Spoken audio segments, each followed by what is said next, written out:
Ljubke. Ljubke. Сини бачот. Искам да те помоля за нещо. Ще те помоля нещо, Любке. Ама да не казваш козум. Леле си. Да ме намериш черен съден. Ама... Не съм чак толкова болен. За друго ме трябва. Едно нещо до сега съм ти поискал. Направи го. Ще го направя, Петро.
Така умира капитан Петко Войвода, не навършил още пълни 55 години в своята освободена родина, смазан от побоищата в Ичкале, от многобройните мръсни клевети и от дълбоките разочарования, които той е преживял. Въпреки мразовития ден на неговото погребение се стича многоброен народ. Мрачни са мнозина, много от тях плачат и плачат искрено. А върху лицето на покойника има една застинала, загадъчна, весела, представете си, усмивка, сякаш той в последният си миг е видял нещо смешно, много смешно, което не е могъл да изрече. Какво е било това?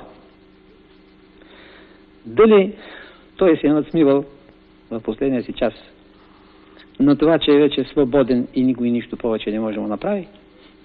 Или от гордост, че той е проживял живота си с права мъжка борческа стъпка? Или се е надсмивал над мързеливата човешка правда, която винаги идва зад ковчега на мъртвеца, ако въобще някога дойде? Неизвестно е.